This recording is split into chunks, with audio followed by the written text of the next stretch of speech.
Welcome back to the Rick Smith Show. Now, here is Rick Smith. So as I said the other day, I'm thrilled to find out that day one of the Biden administration, they fired Peter Robb and his number two at the National Labor Relations Board. I'm going, yeah. The reports coming out, hundreds of the patronage jobs are being unfilled unceremoniously, which, again, very thrilled about. But one of the ones I'd like to see someone fired tomorrow. In fact, can we still do it today? Louis DeJoy, the Postmaster General. Evidently, Louis, he thinks it's a good idea to put all of the first-class mail on one delivery track on that 3 to 5 day window, which is going to slow down the first class delivery. And also he wants to jack up the price a little bit. So you're going to get worse service for higher cost. And you think about this and you go, it kind of sounds like they're really trying to break the post office. And when you couple that with the fact that they've been dying to privatize it, this sounds like part of the plan. Break it, make it cheap, sell it off for pennies to your buddies, or, supposedly Louis got some tentacles in this, maybe even to himself, so that they can be Amazon's delivery boy. And then the rest of us, well, we pay through the nose. Sad, sad stuff. So Joe Biden, if you're listening, fire the bum. Send DeJoy to jail. That's where we should be going. Anyway, here to share some thoughts on a little bit of the postal story and the top stories of the day. I'm bringing back the professor, our good friend Brett Pransky. Brett, thanks for taking time for us. Hey, thanks for having me back. So, Mr. Professor, thoughts on DeJoy and the post office? Well, it certainly does sound like they're trying to break it. And to be honest, this isn't the first time. I can't remember exactly how the story went, but it was several years ago where the government came along and forced the post office to fund its pension for some ridiculous amount of time into the future. The entire thing was designed to turn the post office from I think before it was the only money-making government entity that existed anywhere. And that would have been 2006. Force them into the red so that they could call it some type of drain on the government. What would have been 2006, Alex? And it was the Bush administration who said that, no, you need to fund your stuff 75 years into the future. You need to fund health care and pension obligations for workers who aren't even born yet. And they did. They stashed away billions of dollars, and I would argue needlessly, so that they could basically break the post office. Yeah, and this appears just to be the latest attempt at that. This time, it looks like they're going after hearts and minds. They're going to try to make the American people fall out of love with the post office by delivering worse service at higher prices, and this is the kind of thing that some businesses will do sometimes. They will intentionally lose money in order to drive other competition out of the market. And this is kind of like that running in reverse. Yep. They're going to try to dismantle the post office through these means so that they can break it up, sell it off. And if I remember right, I think DeJoy has a personal financial stake in the competition to the post office. I'm not sure exactly how much he owns of what. I'm not up to speed on that. But I know that he stands to do well financially if the post office goes under. Now, what's interesting is, in federal court, the post office came out and said that their first-class mail, their on-time delivery time was 38%. I mean, that's unimaginable. And it's all because of the decisions that this guy made to take a whole bunch of things offline, and basically, I would argue, to be Trump's errand boy to slow the mail down, partially because of the election and the mail-in ballots, but also partially because, and mostly because they want to destroy it. Because this would be really attractive for Amazon to pick up cheap, to then put UPS out of business. Yeah, it really would. And, and we all remember when this was done, during the election cycle and why it was done. I was kind of surprised they even tried to make arguments that there was any other reason to do it other than to turn mail-in ballots into, something difficult that would give the president reason to question the validity of the election, which he ended up doing anyway. The former president. Yes, the former president. I'm going to have to get used to that. It sounds good now that I say it out loud. Yeah, I'm not going with 45. Not doing that. I'm not getting sucked into the Colt 45 frame. He's the former president. And hopefully the former incarcerated president. And that actually brings up an interesting point, because and I'm sure we're probably going to be talking about the impeachment stuff here in a minute. But there's a story in this that I think is kind of getting missed, and well, I don't know that it's necessarily getting missed, but it's not getting a whole lot of attention. All right, now we all know that Trump has been taken off Twitter and taken off most social media, and we know that this does quite a bit to keep him quiet. But there's not a news outlet in the world that wouldn't put a microphone in front of the guy if he wanted to. Yeah, and he hasn't said a word. No, not only has he not said a word, the whole family's quiet. You haven't heard anything from Ivanka or Jared or Don Jr. or Eric or any of them. They haven't said a word since they left the White House, which seems really strange, especially since when we're talking about the fact he's on trial, currently. He's not saying a word about it. And I find that really strange. I'm really trying to reason out why that could be happening. I got the polar opposite ideas. One, they're ducking and covering because they're trying to assess just how broke they're going to be at the end of all the legal fees they're not going to pay through all these trials that are going to end up happening. And if they can keep themselves out of jail. Or the other side, they're scheming and plotting on how to exact revenge on the rest of the world.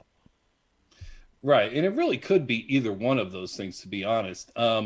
Although I'm kind of leaning towards duck and cover myself. I mean, given the fact, and I think Scott was talking about this earlier, there is a wide variety of investigations going on right now. We know very little about where each one is and what stage it's in, or how close they might be to taking whatever action it is that they're going to end up taking. And then the whole team, immediately, as soon as they don't have the cover of the White House, the cover of the presidency, everybody instantaneously goes radio silent. I mean, something just sounds like we're waiting for the other shoe to drop. Yeah, it's going to be interesting. I think they're waiting to see what kind of cover they're going to get out of the Senate, because I don't know about you, but I don't see any way possible that the Republicans in the Senate are going to convict him, even with all of the stuff that was laid out this week. And there was some pretty damning stuff. I mean, you look at those videos, there was some pretty damning stuff in there. Yeah, there really was. And I mean, the case itself to any reasonable person is open and shut. Now that said, that's just not the world we live in currently. And, we have people who are going to find their way into an acquittal, no matter what anyone does. I mean, I think on the second day of the trial, when they laid out a huge chunk of the information, there were 15 Republican senators didn't even show up, or at least were out of their seats for a fair portion of the day. 15% of the Senate didn't deem it important enough to even be in the building, or at least be in the room. So, going from that to a point where we find 17 willing to convict, I'm not sure we're going to get there. Now, that said, I would not be surprised if there were a couple surprises. Do I think we could get halfway there? I think we could.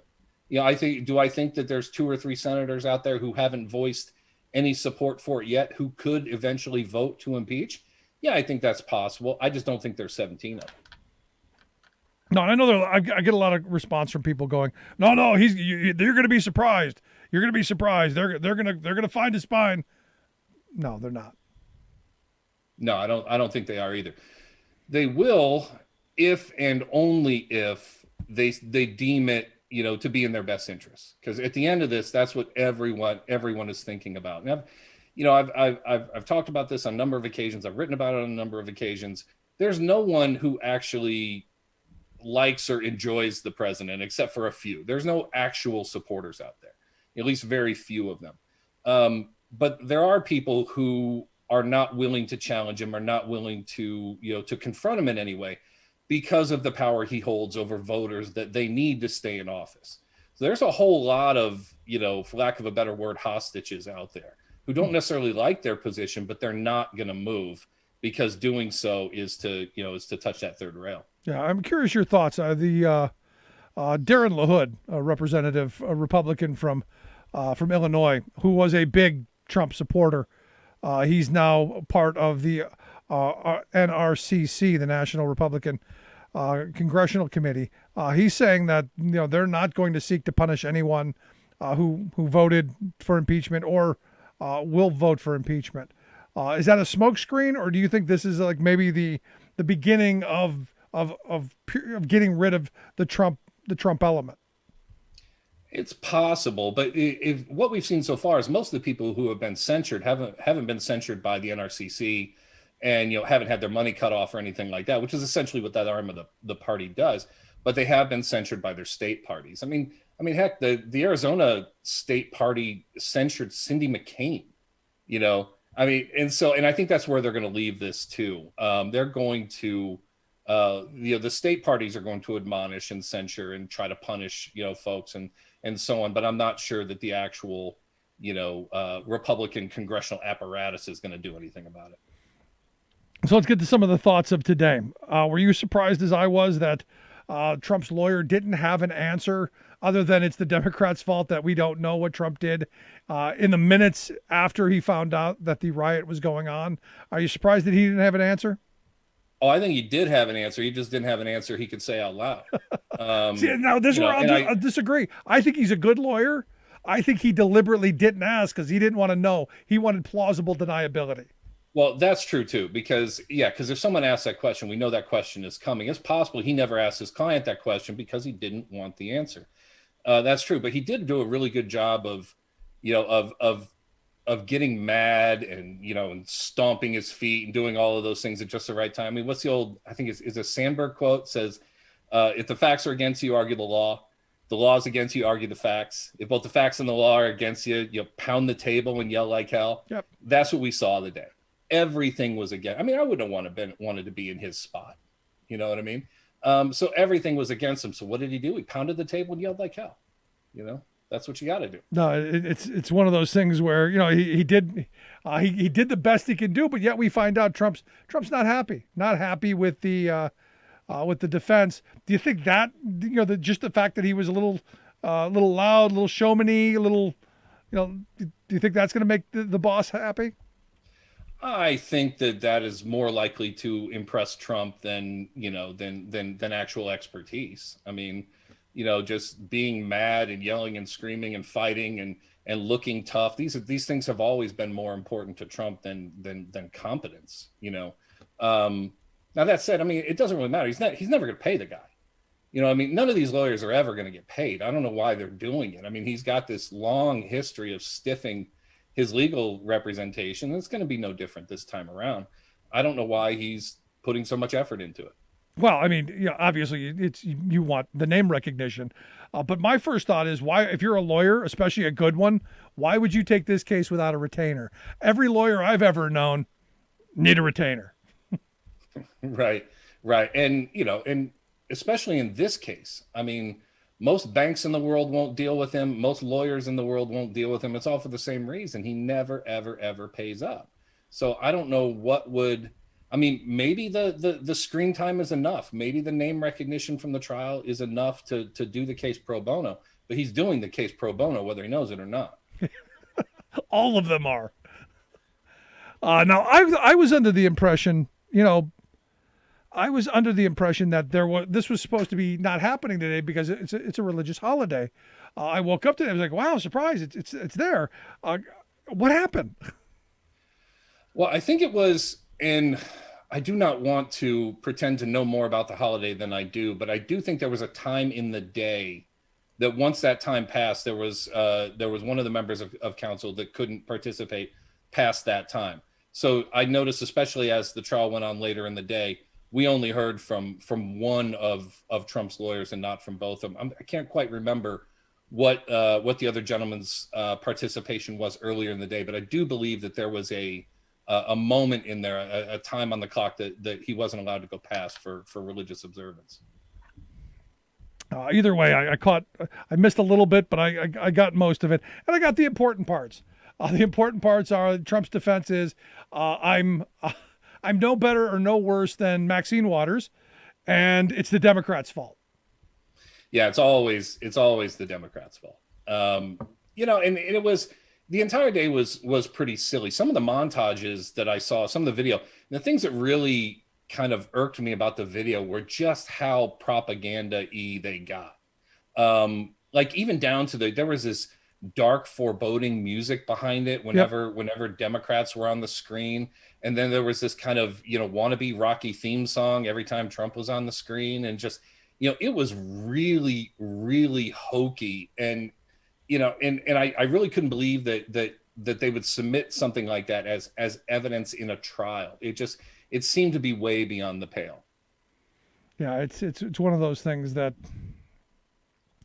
we'll see where it takes us. Now, one of the other things that got my attention is Hillary's name got brought up again. It's all about Hillary. Right.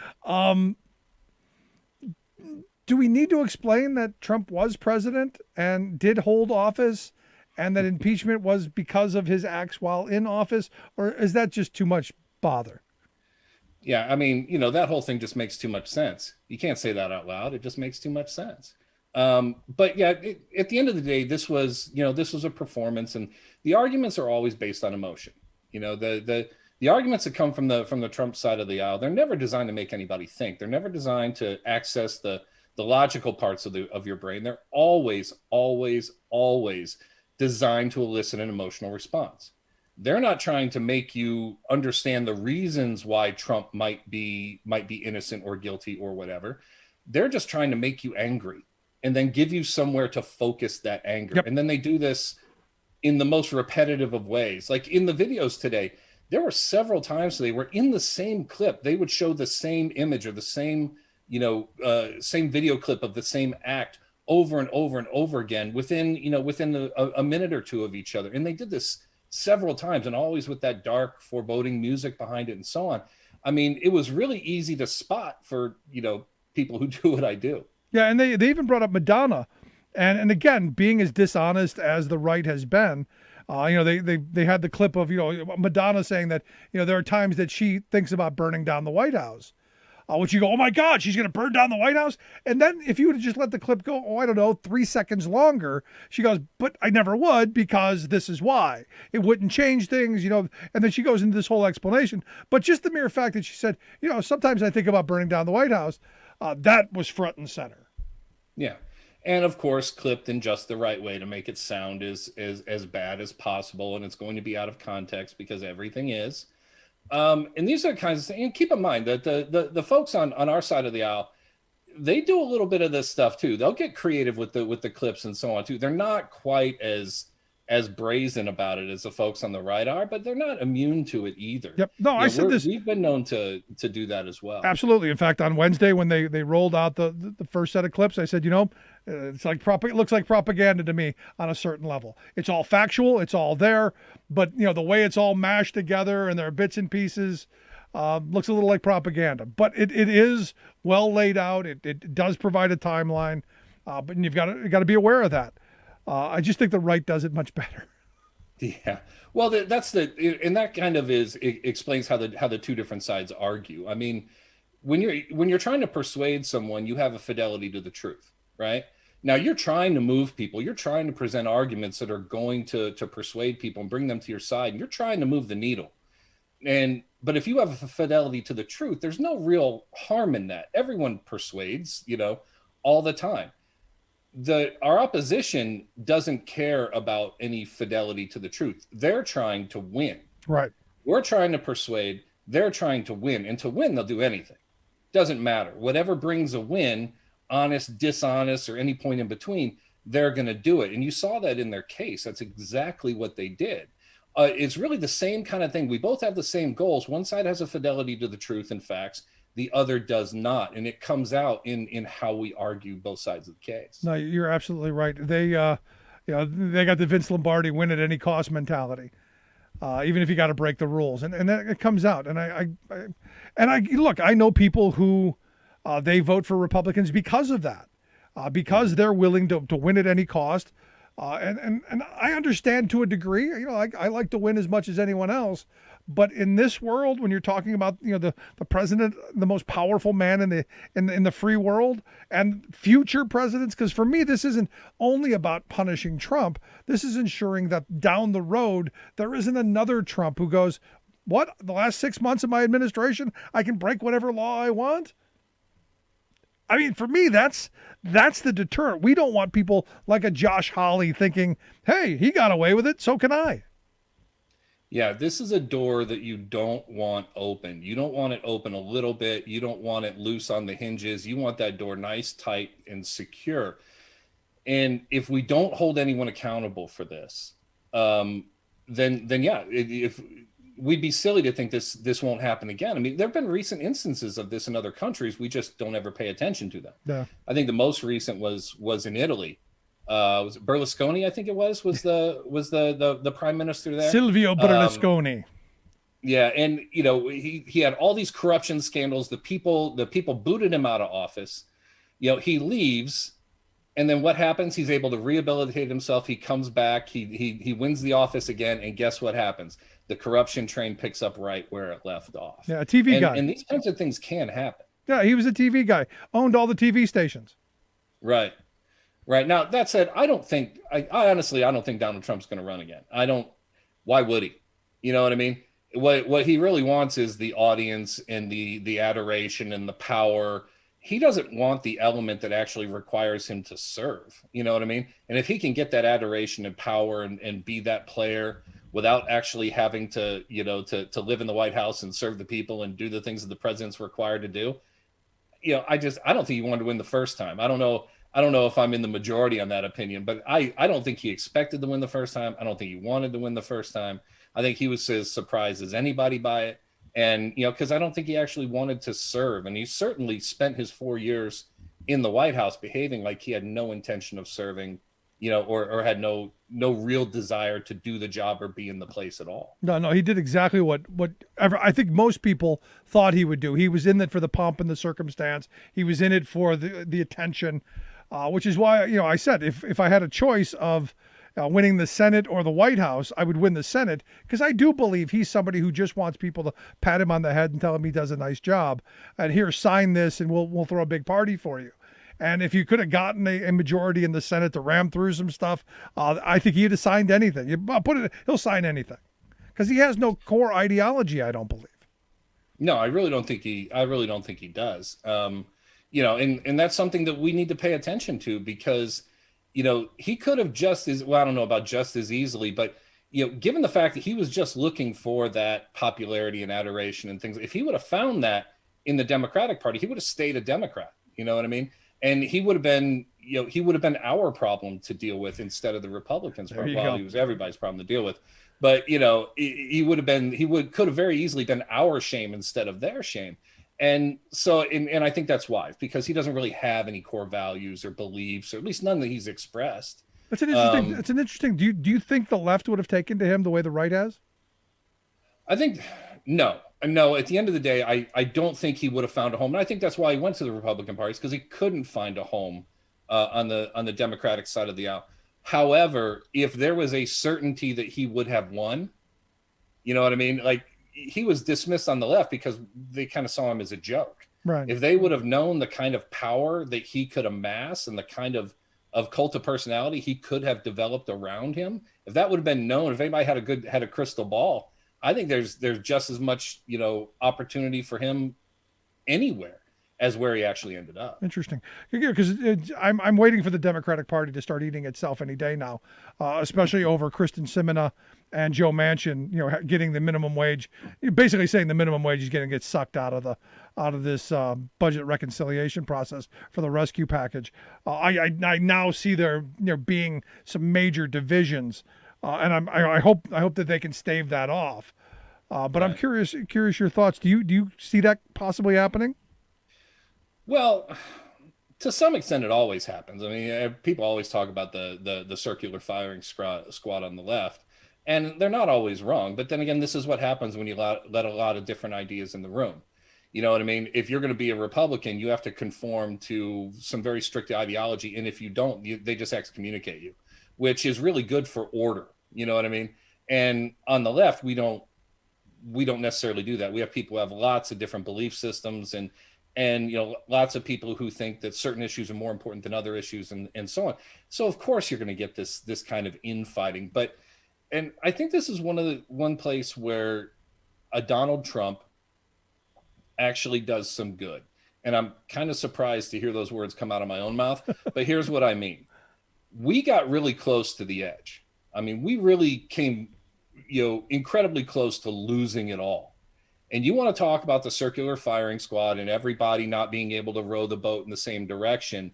They come this close to losing everything. I think the idea is that hey, you know what? We all better put our oars in the water and row the same direction, or else we could have this again. No, I think that fear that Donald Trump has brought, I think that's going to create a whole lot of understanding between factions on the left that don't typically get along. No, I think these last couple of days have really shown that out, especially when you look at the numbers on who's watching. The people on the left are paying attention, while we know the people on the right, and those are the people who should be watching their treason, they're not. So I hope you're right, and I'm hoping. We'll see where this takes us. But Brett, I appreciate the time, the thoughts. I look forward to talking to you again, my good friend. All right, thanks for having me. Good stuff as always. The Professor. You can make sure you follow him on Twitter. One of my favorite folks there. We're going to take a quick break. Right back. Stick around. You're listening to The Rick Smith Show.